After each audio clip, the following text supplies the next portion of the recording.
बिस्मिल्लाहिर्रहमानिर्रहीम।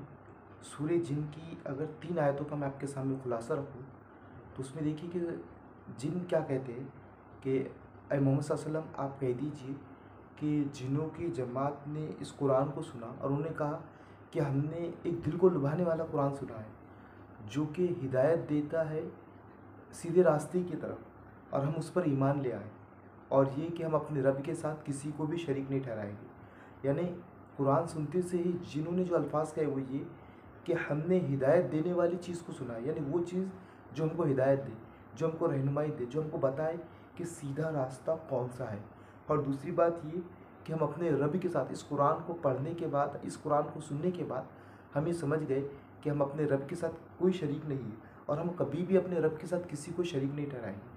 आप कुरान को पढ़िए समझकर, तो इसमें जो चीज़ हमको मिलेंगी कि ये किताब हमको हिदायत देने वाली। सबसे पहली बात कि इस किताब के ज़रिए से ही हमको हिदायत मिलेंगी, यानी यहदी इलर रुश्दी फामन्ना बिही, कि ये किताब जो है ना हिदायत की तरफ रहनुमाई करने वाली। तो जिन्होंने कहा कि हिदायत देती है सीधे रास्ते की तरफ, रुश्द की तरफ, और दूसरी ये कि हम इस पर ईमान ले आए। तो कुरान वाहिद वो ज़रिया है जो हमको सीधा रास्ता बताएगा। इसके अलावा जो भी रास्ते रहेंगे वो गलत और झूठे रास्ते हैं। असल में हमने क्या आदत बना रखी है, हम सुना सुनी की बातों पर हम चलने की आदी है, लेकिन जो तहकीक है, जो दलील है, वो हमारे पास अल्लाह ताला की किताब है।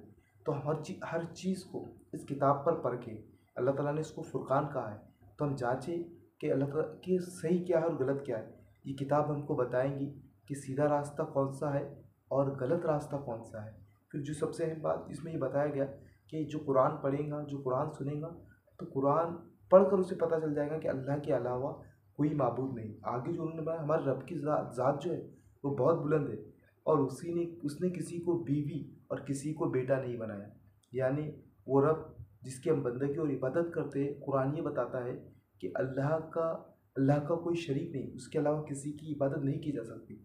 और सबसे अहम बात जिस पर कुरान ने ये कहा कि अल्लाह ताला का ना कोई बेटा है और ना कोई बीवी है। आप देखिए कि लोगों ने किस तरह से खुदा के बेटे बना रखे हैं, खुदा की बीवी बना रखी है, और इस अकीदे पर वो मरे जा रहे हैं, इस अकीदे पर वो अपनी ज़िंदगी का इख्तिताम कर रहे हैं। तो कुरान जिन्हों के अल्फाज से बात बता रहा है अल्लाह ताला नबी करीम सल्लल्लाहु अलैहि वसल्लम को। जिन्होंने कहा, जब इस कुरान को सुन लिया तो उन्होंने कहा कि हम अपने रब के साथ अब किसी को भी शरीक नहीं ठहराएंगे।